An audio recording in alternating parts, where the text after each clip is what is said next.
Jean Paton, tenho 28 anos, sou guitarrista do Project 46, uma banda de metal de São Paulo, capital, com muito orgulho de ser daqui do Brasil. E tô aí na música desde meus 8 anos de idade e ela só tem me trazido coisa boa até agora.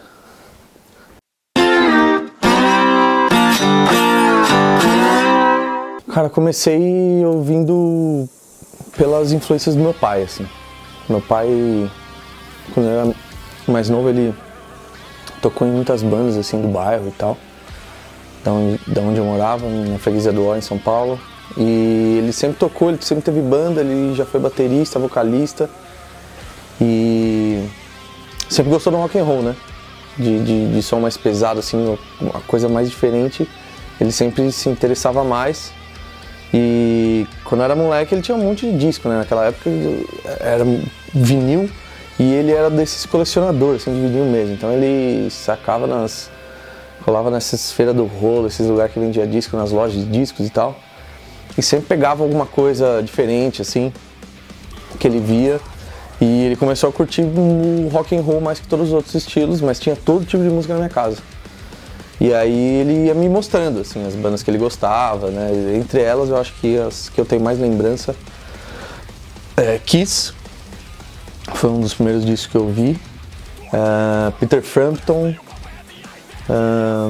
tinha uns 3 discos do Yes também, que era sensacional, assim, quando ele falava, não, vamos ouvir um rock progressivo. Hoje eu falo, o que é progressivo?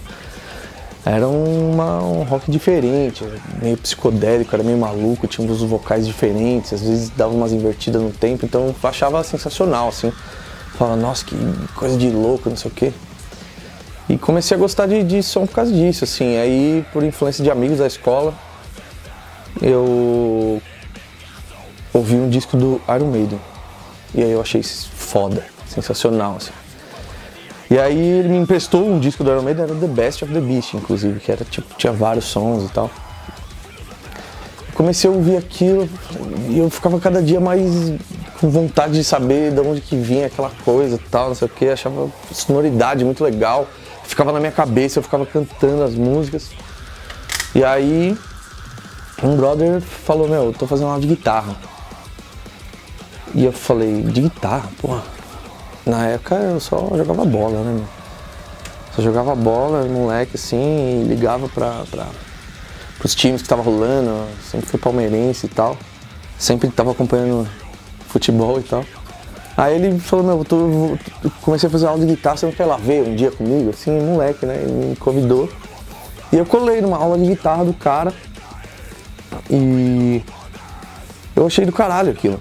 Tipo, eu me senti muito interessado naquela parada que eu não sabia que eu podia tocar. E aí, tipo, os professores da escola de música, a BEG, que eu fiz aula durante anos, me incentivaram muito. Viram que eu era um moleque que achava do caralho aquilo, eu não queria ir embora. Minha mãe ia me buscar, eu não queria ir embora. Eu falava, não, mãe, vou ficar aqui, é mó legal aqui, meus amigos aqui, a gente fica tocando.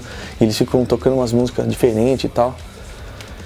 Cara, foi basicamente isso. A partir daí, eu falei, quero fazer aula de guitarra, e aí comecei a criar as minhas amizades e todo o tipo de pessoa em que eu andava com a molecada da música, molecada que tocava alguma coisa, mas que principalmente era da música, curtia um show, ia nos eventos assim e tal.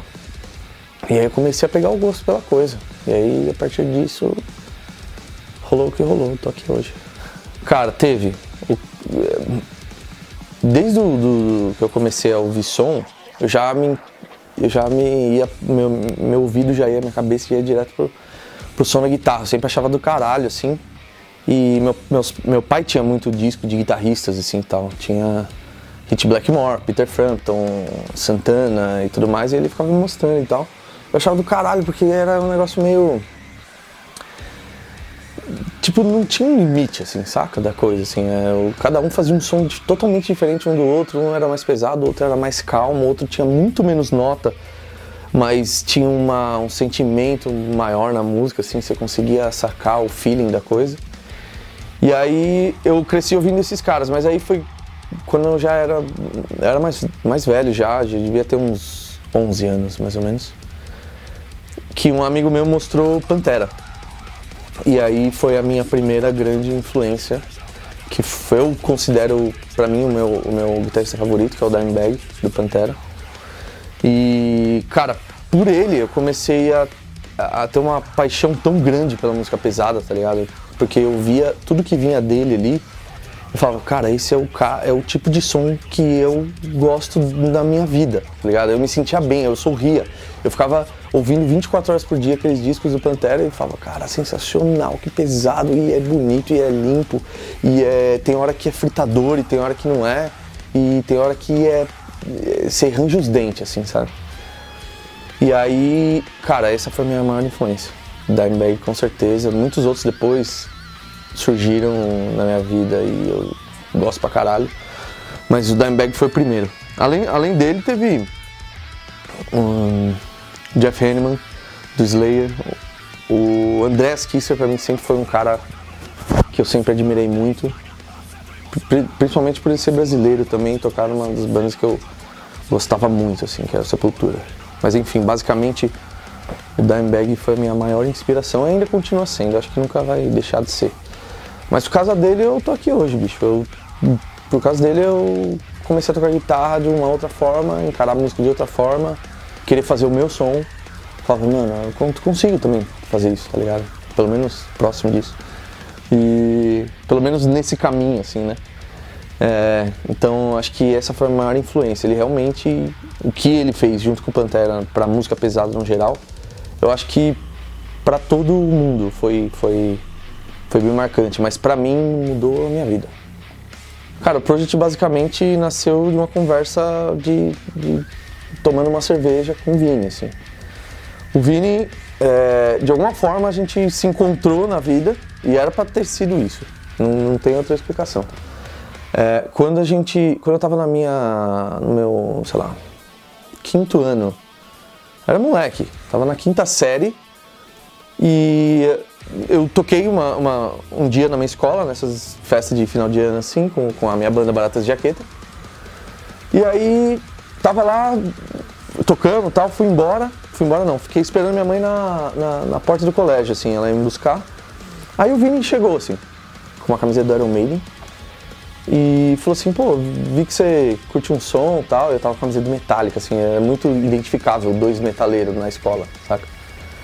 E aí ele veio até mim, assim, e falou assim, cara, eu vi que você toca tal, do caralho, também curto um som, aí começamos a falar de música e tal, de umas bandas e tal.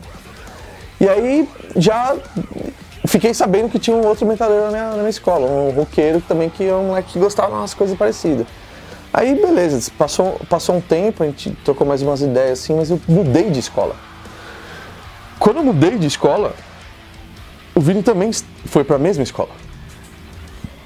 E o encontro foi inevitável novamente. Então assim, a gente já tava um pouco mais velho, e aí a gente começou a trocar ideia de novo, e aí na época eles estavam... E aí os amigos eram muito parecidos.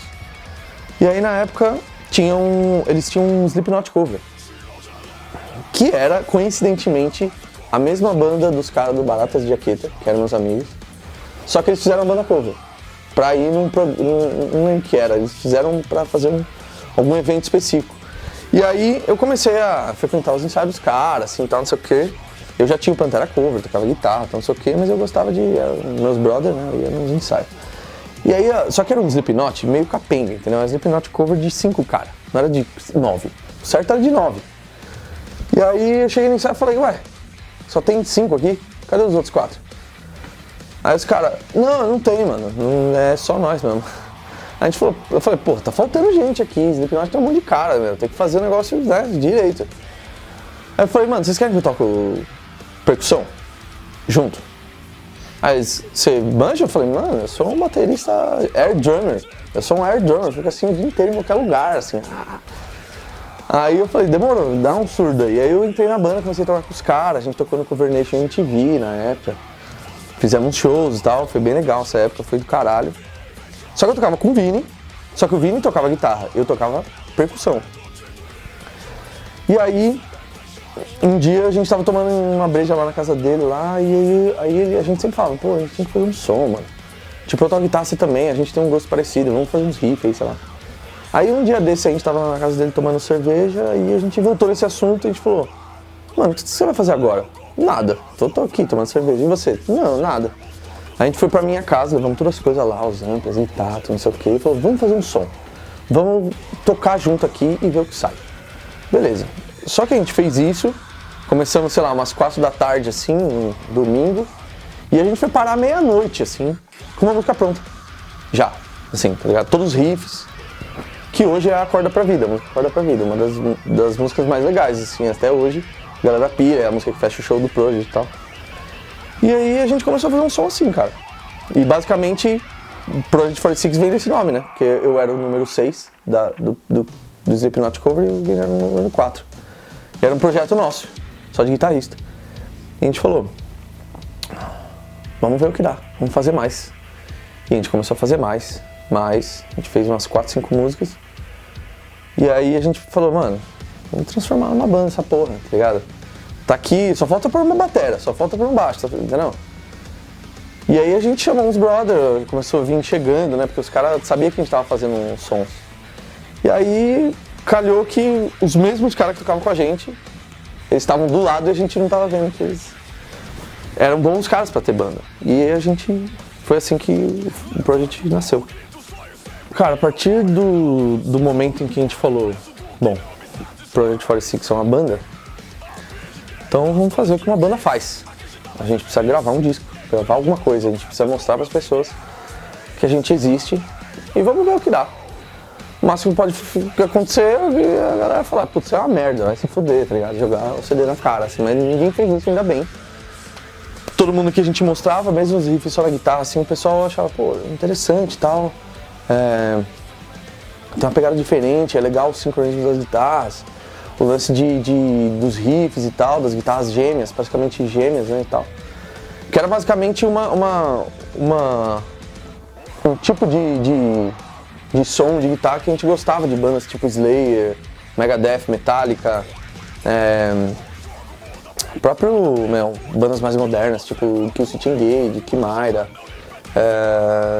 As I Lay Dying, eram bandas que a gente ouvia muito na época. Então a gente gostava muito dessa brisa das guitarras base gêmea, assim, fazendo as coisas parecidas, dobras e tal. E a gente mostrava pra galera, a galera gostava, meu. Aí a gente falou, se é pra ser uma banda, então beleza, vamos ser uma banda. A gente juntou os caras, fizemos umas 4 músicas, falando, beleza, agora a gente tem que gravar, o que a gente vai fazer? Pô, precisa de dinheiro, a gente era tudo moleque, fudido, não tinha trampos, sabe? Tipo, tava estudando, não tinha como, né? A gente sabia que era um negócio meio caro, mas a gente falou, cara, a gente vai ter que dar um jeito, cara. A gente vai ter que trabalhar até mais tarde, arranjar outros trampos, vender umas paradas, mas vamos juntar aí os 5 e a gente vai gravar um disco. Na época, o primeiro disco que a gente gravou, que foi um EP, né, 4 músicas e tal, a gente gastou 4 mil reais. Hoje em dia, 4 mil reais por um EP não é uma coisa absurda, mas na época era muito dinheiro, principalmente pra gente que não trampava, tá ligado? E basicamente foi assim, e a gente falou, vamos gravar o primeiro disco. Gravamos, primeiro fizemos tudo em inglês. A primeira coisa que a gente pensou é, cara, todas essas bandas que a gente ouve, com exceção de algumas músicas do Rato, Sepultura, Claustro, Corsos, eram tudo em inglês. Então a gente falou, cara, vamos fazer em inglês. Se todo mundo tá fazendo, se é assim que é assim que vai ser. E fizemos, foi bem legal. Nesse EP, a gente já conseguiu um alcance legal, assim, porque a gente simplesmente colocou no MySpace, de graça, e falou, vamos ver o que dá, vamos ver se a galera gosta, vamos ver se a galera simpatiza, né? Começou a pingar uns shows, assim, a galera começou a mandar e-mail, falou, queria vocês tocar aqui no evento, não sei o quê. E a gente tocou em vários eventos, tocamos até em igreja, tá ligado? Os caras queriam um som pesado dentro da igreja, eu lembro desse festival. E a gente fez vários showzinhos assim. E foi do caralho, a gente já pegou a vibe da gente tocando junto, como que era a nossa performance, né, e tal. E sempre foi mó legal, assim. E aí começamos a ver que era uma boa ideia continuar com a banda, ser uma banda autoral de metal do Brasil. E e que a gente vinha com uma roupagem um pouco mais modernizada do que tava vindo na época, saca? Não era um thrash metal old school, mas também não era new metal, mas também não era death metal. Também não era metalcore, mas pendia um pouco pro metalcore. Era um pouco mais pra essa vibe. Mas também não era hardcore, mas também tinha um pouco de hardcore. Mas também tinha um pouquinho de thrash, também tinha um pouquinho de death, também tinha um pouquinho das coisas que a gente gostava, que eu vi na época e tal. E assim, basicamente, a gente formou, assim, bem naturalmente a identidade sonora, assim, do Project, sabe? E me orgulho muito disso, que foi uma coisa natural, nossa.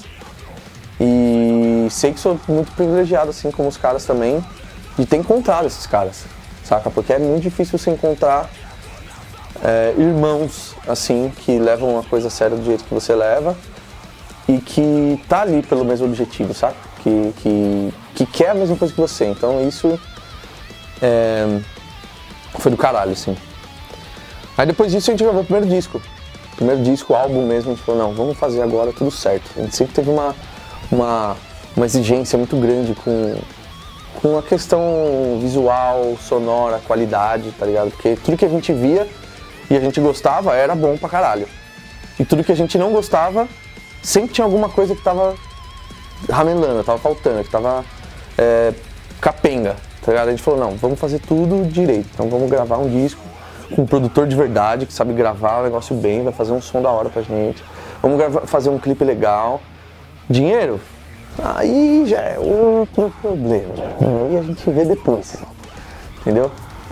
Mas a gente tinha que dar um jeito de fazer, porque a galera tava pedindo e a gente tava vendo que era interessante, que a gente poderia talvez ter um futuro nisso. E a gente falou, vamos se jogar de cabeça e ver o que dá. Não vamos ficar pensando só nas coisas negativas, porque senão a gente não sai de casa. E era tudo moleque também, destemido, a gente falou, vamos aí. Aí a gente gravou o disco. Quando a gente foi gravar o primeiro disco do Akindoer, a gente gravou as músicas que estavam no EP e mais 4. Não, estava no EP mais 6. 10 músicas ao todo. E aí a gente falou assim, a gente estava gravando e tal, e aí o Adair, que foi o cara que produziu esse primeiro disco, que ele que gravou, ele veio pra São Paulo, ele era lá do Sul. Ele falou assim, cara, eu acho que vocês tinham que gravar o som de vocês em português. Porque a galera fala português aqui, a galera simpatiza pelo som, não tem nenhuma banda fazendo dessa forma, assim, tipo, desse jeito. Vamos testar. E aí a gente falou, a gente tava meio assim, a gente falou, mano, português, mano, puta, vai ficar uma merda. A gente vai parecer uns otários falando, ou vai, sei lá, parecer punk. Não que seja ruim, mas a gente não é uma banda de punk. Então a gente falou, a gente tava preconceituoso. A gente falou, não vai dar certo. Mas ele falou, vamos testar. Aí a gente falou, beleza.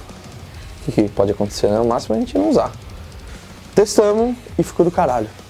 E a gente gostou pra caralho. E aí eu lembro muito bem nesse dia, assim, que a gente testou, saímos do estúdio, assim, de madrugada. E a gente foi tomar cerveja no posto, assim, na esquina, como era de praxe, assim, a gente sempre fazia. Ficava até de madrugada, até 5 horas da manhã trocando ideia. E a gente começou, né, tinha acabado de ouvir aquele som em português. E a gente começou a falar sobre o assunto. A gente falou, e se a gente fizesse isso? E se a gente mudasse tudo para português mesmo? O que vocês acham? Aí a gente começou uma discussão e, tipo, levantando os pontos legais ou não. E, tipo, é legal, mas não é. Mas isso aí vai fechar a porta. Enfim. Decidimos. Falamos, vamos fazer tudo em português. E vamos ver o que dá. Cara, todas as vezes que a gente foi gravar um disco, todas as vezes que a gente foi lançar alguma coisa, a gente teve que arriscar alguma coisa, saca? A gente teve que abrir mão de alguma coisa, de algum ego, de alguma opinião. Um tem que dar força pro outro, saca? E a gente, mano, se deu as mãos e falou, vamos embora, vamos ver pra onde vai isso aí. Foi muito legal, foi uma decisão bem legal pra nossa carreira. Naquele momento foi, acho até que decisivo, assim, foi uma coisa que fez a galera enxergar a gente de outra forma, assim, saca? Sei lá, é foda falar, mas realmente foi muito importante. E aí, a partir desse disco, a galera gostou muito. Aí a gente disponibilizou o disco de graça para download. Isso é uma coisa que hoje em dia não é mais usável, né? Mas na época a gente já percebeu. Porque antes da gente ser banda, nós somos fãs também, tá ligado? E a gente vê o que tá rolando, a gente também consome as outras bandas, as bandas que a gente gosta, a gente segue e tal. E a gente começou a ver que todo mundo tava cagando pro CD. Ninguém mais tava fazendo nada com o CD. Tipo assim, todo mundo já tinha internet, já tinha sites como MySpace, tava começando a surgir sites como YouTube, e aí já tinha iTunes, já tinha o Napster há um tempo que já tinha se fudido com aquele lance de irregularidade de download e tudo mais. E a gente falou, cara, isso é uma coisa que não vai parar, é uma tecnologia, é uma tendência, é o futuro, não dá pra gente ir contra isso, não dá pra gente achar que as pessoas vão comprar o nosso CD, porque pouca gente conhece a gente. E essas poucas pessoas que conhecem a gente, pode até comprar alguma coisa, mas e todo mundo que precisa conhecer ainda? Como que você fala pro cara comprar antes de conhecer? Não dá, tá ligado? Aí a gente falou assim, cara, é o nosso primeiro disco, a gente precisa mostrar pra todo mundo quem a gente é. Vamos disponibilizar ele gratuito. A gente deixou pra download gratuito. E pra gente não sair totalmente no prejuízo com isso, a gente só pedia uma coisa, pro cara ajudar a divulgar a banda. E não era divulgar assim, sai postando em todo lugar, não, era um mecanismo muito simples que o cara, ele ajudava pagando o que ele tá baixando com um tweet ou um post no Facebook. Na época também tinha Orkut, mas a ferramenta era para Facebook e Twitter. E a gente deu o CD de graça, a gente simplesmente deu um link e falou, se você ajudar a gente a divulgar o som, só com um tweet ou com um post no Facebook e tal, na época, né? Você pode ter o CD de graça aí. Isso foi bem legal, porque a gente ajudou, na época, a banda... as pessoas conhecerem a banda, saca? O que era muito difícil. Porque até hoje é muito difícil, porque tem muita informação, saca? Então é difícil você fazer com que o cara se interesse o suficiente pela sua música para ele chegar a comprar o seu disco, comprar o MP3, ou enfim. Então, na época foi bem legal, a gente ganhou muito fã com isso. E a partir daí que o negócio começou a rolar, a gente começou a fazer show pra caralho, o Brasil inteiro, começamos a viajar, fizemos um festival, a gente fez o nosso primeiro festival internacional e com ele também a gente tocou num dos maiores palcos que a gente já tocou até hoje, que foi do Monsters of Rock, que foi um show sensacional. E o mais legal de tudo isso é que ele foi um concurso de banda, basicamente. Foi uma votação aberta, que a banda mais votada ia tocar, e a gente ficou em primeiro lugar, assim, disparado. Foi um negócio sensacional. Na época a galera se movimentou, que queria ver a gente lá. Porque a gente já fazia vários shows menores, em vários outros lugares, a galera já conhecia a gente, já tinha visto em vários lugares. E queria ver a gente naquele palco com aquelas bandas, principalmente... E também o motivo pelo qual foi bem especial é porque a gente tocou com o Slipknot, que foi a banda que basicamente deu origem a tudo isso daí, né? Que meio que uniu as peças pra gente fazer o nosso próprio som. Fora todas as outras influências, mas o Slipknot foi uma banda que influenciou a gente de uma maneira gigantesca. E também teve Korn, teve Limp Bizkit, Gojira, que é uma banda que a gente gostava pra caralho também já.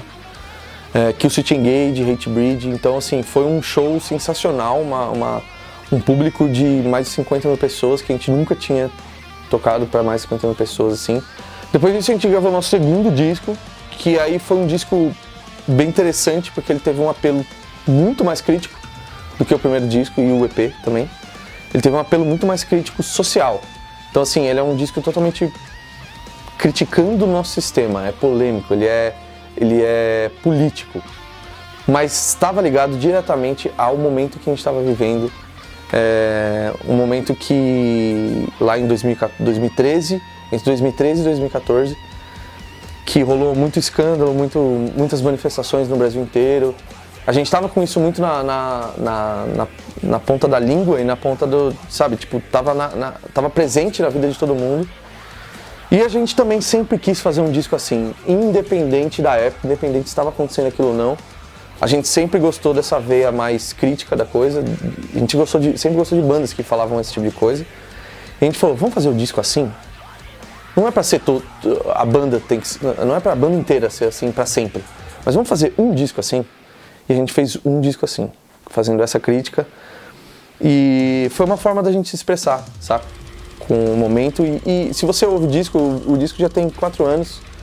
É um disco de 2014, mas se você ouve o disco, o mais triste de tudo isso é que nada mudou. E muitas dessas coisas ainda pioraram.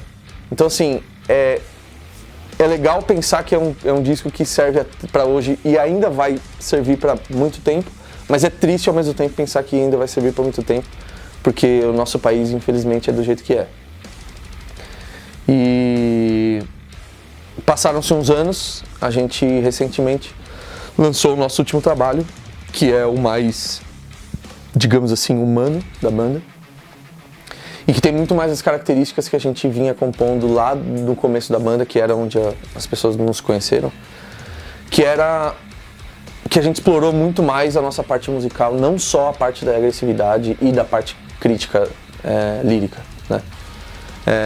Dessa vez a gente não tocou no assunto de crítica social, não tocou no assunto de política, de protesto e nem nada disso. A gente quis falar com nós mesmos, a gente quis falar com o que a gente sente como pessoas, como seres humanos, e o que a gente sabe que as outras pessoas também sentem, mas que às vezes não consegue falar, ou então não consegue expressar o que quer dizer para conseguir evoluir e ser feliz de alguma forma na vida.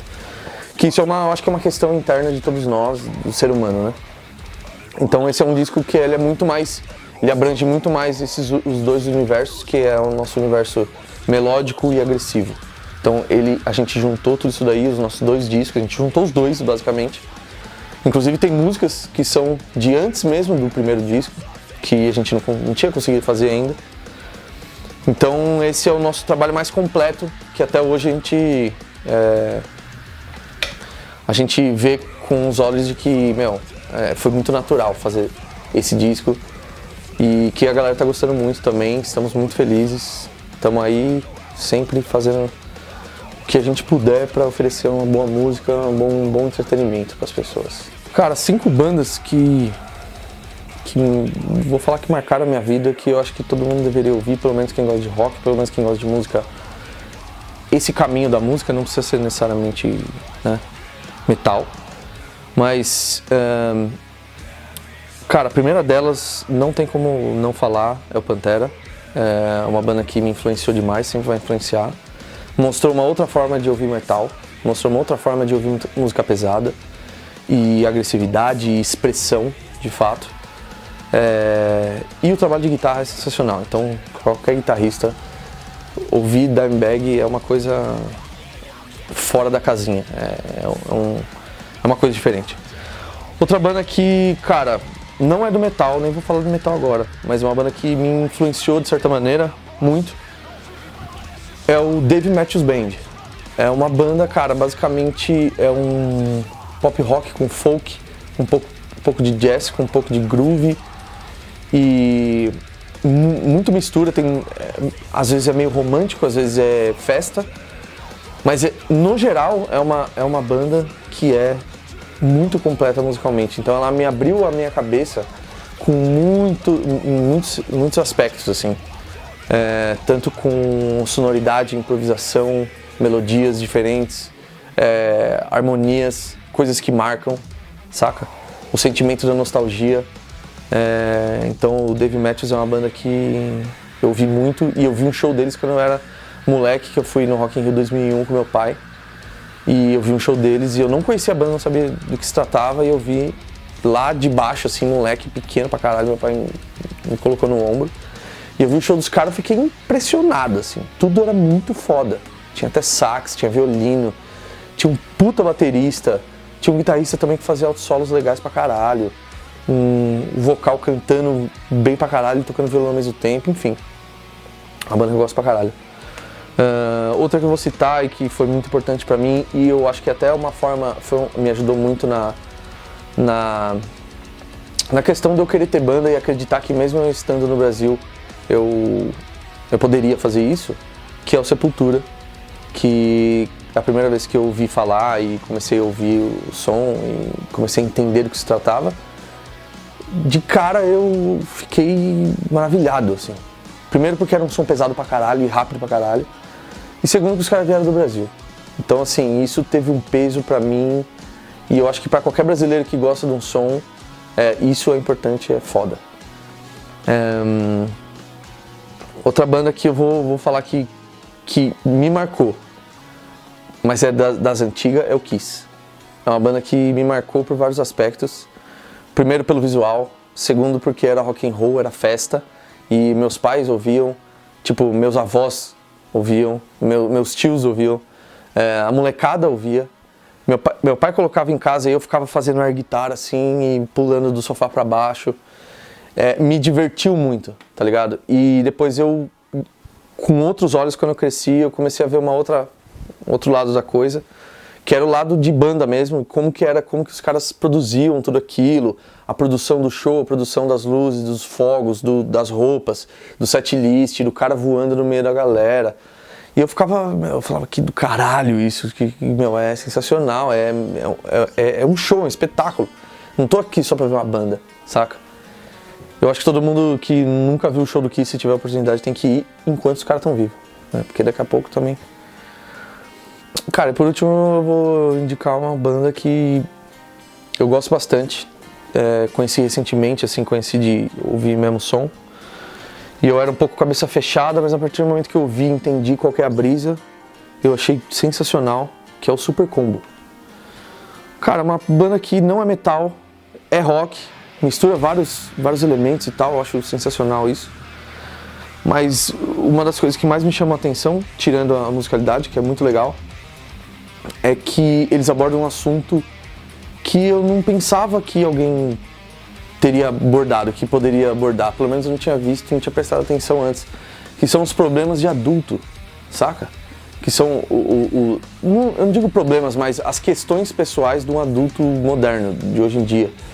E eu me identifico com várias músicas e tal, e eu imagino que muita gente também deve se identificar. E é uma banda que, assim, cara, eu vi muitas vezes, assim, em rolê, eu não conhecia, não sabia. Quebrei meu preconceito e falei, vou ouvir.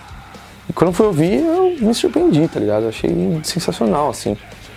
Outra vibe, não é metal, é rock, mas não é metal, não é pesado, não é nada disso.